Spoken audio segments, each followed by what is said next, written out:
The concrete bunker shook with each naval bombardment, dust cascading from the reinforced ceiling like a gray waterfall. Rear Admiral Keiji Shibasaki sat perfectly still at the wooden table, his hands folded before him as he studied the defensive maps of Tarawa Atoll. Outside, the thunder of American shells merged with the crash of Pacific waves against the coral reef that surrounded Bidio Island. It was November 1943, and the Admiral knew that within hours, perhaps minutes, the United States Marines would attempt their assault. Around him, his officers maintained the stoic composure expected of Imperial Japanese Navy personnel, but Shibasaki could read the tension in their shoulders, the way Lieutenant Commander Tanaka's jaw clenched with each explosion. They had been isolated on this tiny island for months, transforming it into what Tokyo called an impregnable fortress. Nearly 5,000 men occupied defensive positions across an island barely 2 miles long and 800 yards wide at its widest point. "Admiral," Tanaka ventured, his voice barely audible above the bombardment. "The Americans are using more ammunition in this preliminary bombardment than we anticipated.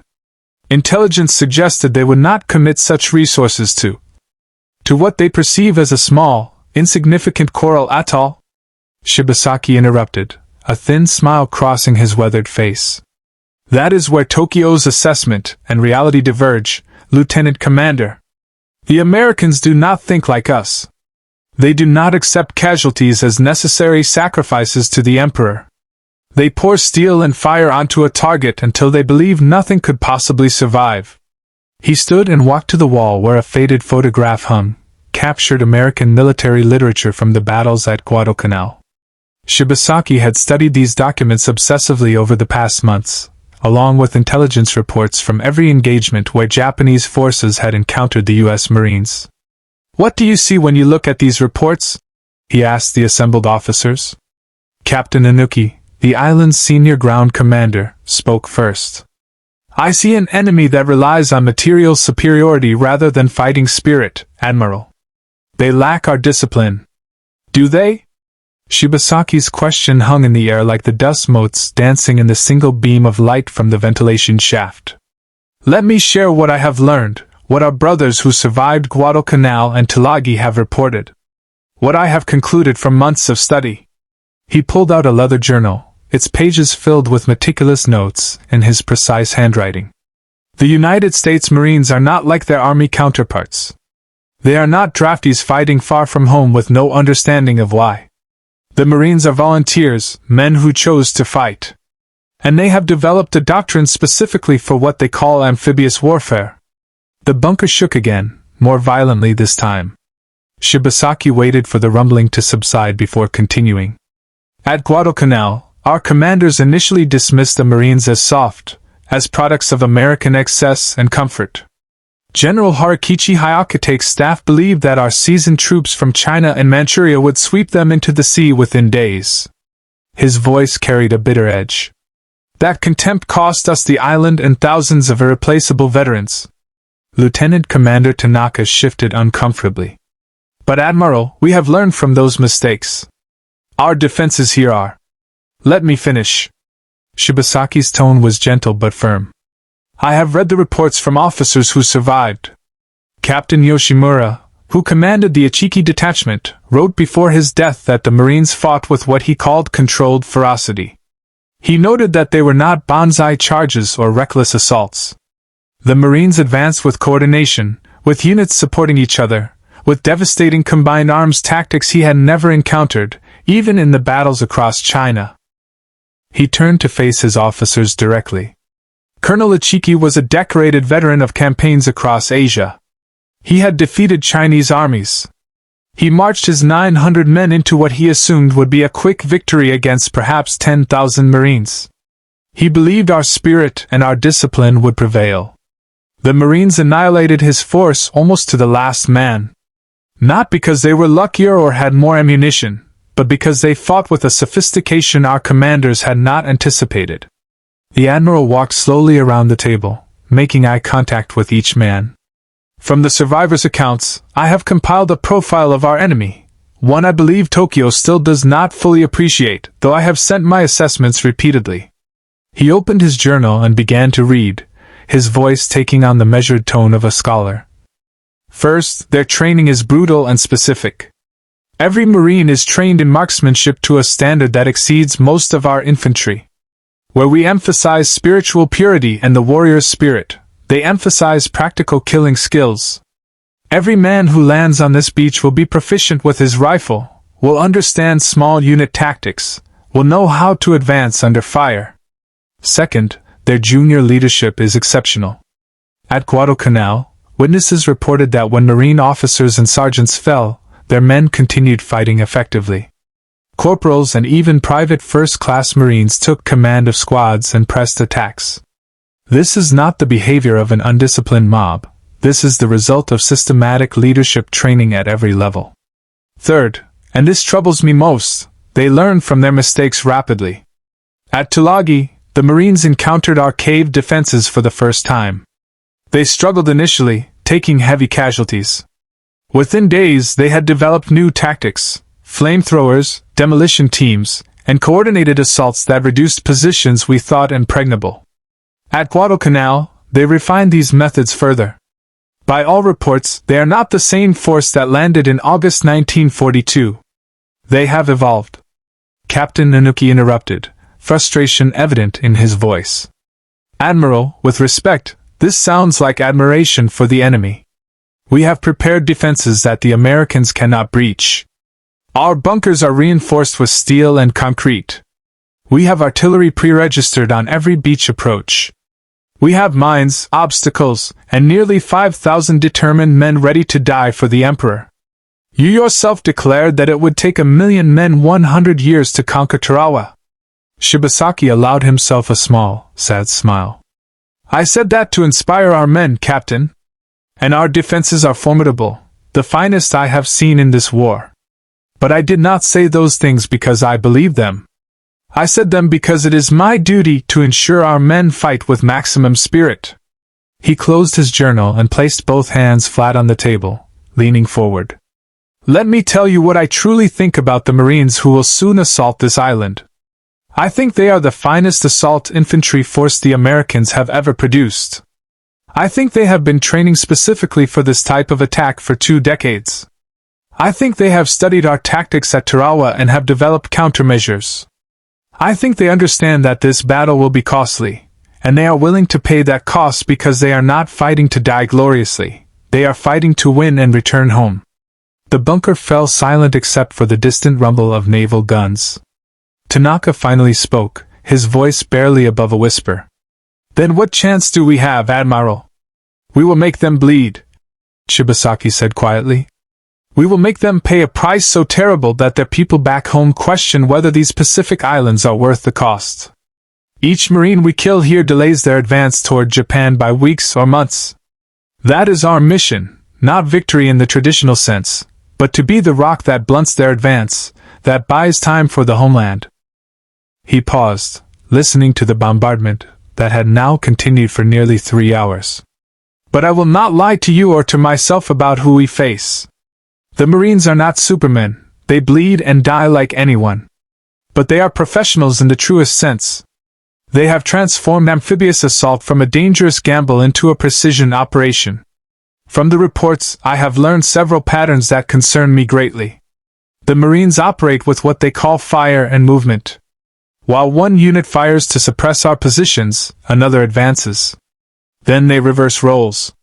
Simple, but devastatingly effective when combined with their superior communications equipment. Every platoon has radios. They can call for artillery or naval gunfire within minutes. He continued, his voice taking on a tone of professional respect.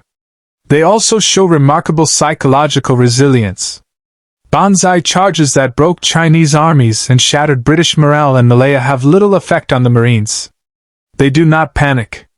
They fall back to prepared positions, call for support, and counterattack with coordinated fire. It is almost mechanical in its efficiency. Lieutenant Saito, one of the younger officers, spoke up. Admiral, you paint a picture of an invincible enemy. Yet we have killed many Marines. The Ichiki detachment nearly broke through their lines. At Edson's Ridge, we came within meters of overrunning their positions. Yes, Shibasaki acknowledged. Nearly. Within meters. But not successful. And do you know what the Marines call those battles? They call them victories. Because at the end, they still held the ground, and we withdrew or were destroyed. They measure success differently than we do. A defensive victory is still a victory in their calculus. The Admiral pulled out another document, a translation of an American training manual captured at Guadalcanal. This is from their Small Wars Manual, published in 1940. Listen to this passage. The mission of the Marine Corps is to seize or defend advanced naval bases and to conduct such land operations as may be essential to the prosecution of a naval campaign. They have been preparing for this type of warfare for decades. We have been adapting tactics designed for China and mainland Asia to island defense. They are fighting their ideal war. We are improvising. He set the manual down carefully. I have also studied their leadership at the highest levels. The officers commanding the Marines at Guadalcanal, Van de Grift, Edson, Puller, these are not political appointees or staff officers promoted for seniority. They are warriors who have fought in Nicaragua, Haiti, China. They understand jungle warfare, they understand limited resources, and they have trained their men accordingly. The bombardment suddenly intensified, the explosions coming so rapidly they merged into a continuous roar. Shibasaki checked his watch. It is time. They will be loading into their landing craft now. Gentlemen, return to your posts. Remember, discipline, fire control, make every shot count. The Marines will come in waves. Let them land. Draw them into the killing zones. Then we exact the maximum price. The officers filed out, leaving Shibasaki alone with his thoughts. He walked to a small shrine in the corner of the bunker, where incense still smoldered before a photograph of the Emperor. He bowed deeply, then returned to his maps. What he had not told his officers, what he would not tell them, was his deepest conclusion from all his studies. The United States Marines represented something unprecedented in military history, a force specifically designed for the precise type of warfare the Pacific demanded. They combined the equipment and industrial might of America with a warrior ethos that rivaled Japan's own. They were amphibious specialists in an ocean war, assault troops in a campaign of fortified islands, and they learned from each battle with a speed that suggested institutional adaptability rather than just individual courage. The Japanese military tradition emphasized spirit over material, assuming that superior willpower could overcome superior equipment. But the Marines had both.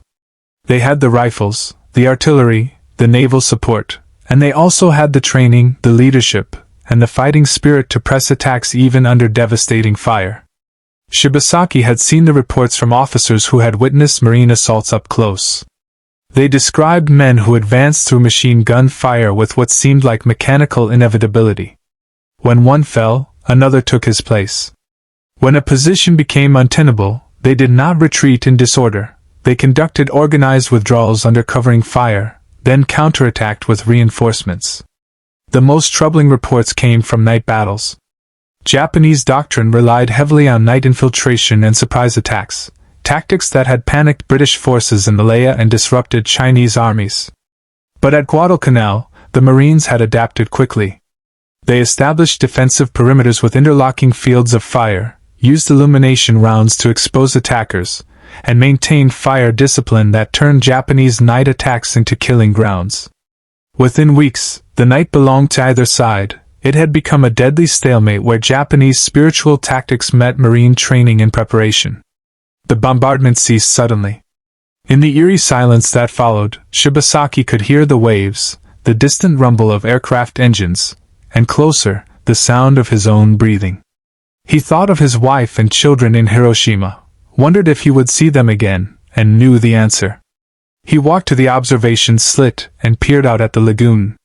Through the smoke and dust, he could see them coming, hundreds of landing craft forming into waves, heading toward the reef. The Marines. They came on schedule, with precision, with overwhelming force. So, he murmured to himself, now we see if the fortress holds. Now we see if Japanese spirit can match Marine training and American industry. Now we discover the truth. But in his heart, Admiral Keiji Shibasaki already knew the truth. He had known it from months of study, from every report he had analyzed, from every captured document he had read. The Marines would break through. The question was not if, but at what cost, and whether that cost would be high enough to serve Japan's larger strategic needs. As the first landing craft approached the reef, Shibasaki raised his binoculars. The Marines were clearly visible now, young men in mottled camouflage, loaded with equipment, expressions invisible at this distance but easy to imagine. Fear, certainly. Determination, undoubtedly. They had been told, he assumed, that they faced a formidable enemy. He wondered if their officers had told them the truth, that while Japan's defenders would fight to the death, it was the attackers who would ultimately prevail. "Come then," he said quietly. "Come and pay the price. Come and learn that even in defeat, the Empire can make your victories so costly that you question the war itself." The first shells from shore batteries opened fire, and the Battle of Tarawa began in earnest. Admiral Shibasaki returned to his command post, ready to orchestrate a defense that would enter military history not for its success, but for the terrible lessons it would teach both sides about the nature of amphibious warfare in the Pacific. The Marines came ashore that day and the days that followed. They took horrendous casualties, more than 1,000 dead in just 76 hours of fighting. They overcame defenses that seemed impregnable, they adapted to obstacles that killed scores of men, and they prevailed through a combination of courage, training, and overwhelming firepower. And when it was over, when Admiral Shibasaki's prediction about spirit versus material had been tested in the crucible of battle, only 17 Japanese soldiers surrendered from the entire garrison. The Admiral himself died at his command post, not in a futile banzai charge but directing the defense to the end. But his assessment of the Marines had been proven accurate. They were professionals, they were well-trained, and they represented a new kind of military force, one that Japan's military tradition had not prepared to face. In his final report to Tokyo, sent hours before the defense collapsed, Shibasaki wrote, "The American Marines are the finest assault troops in this war. We underestimate them at our peril." That report was one of the last honest assessments to emerge from the Japanese command structure before the weight of ideology and wishful thinking crushed realistic analysis. And by then, it was already too late.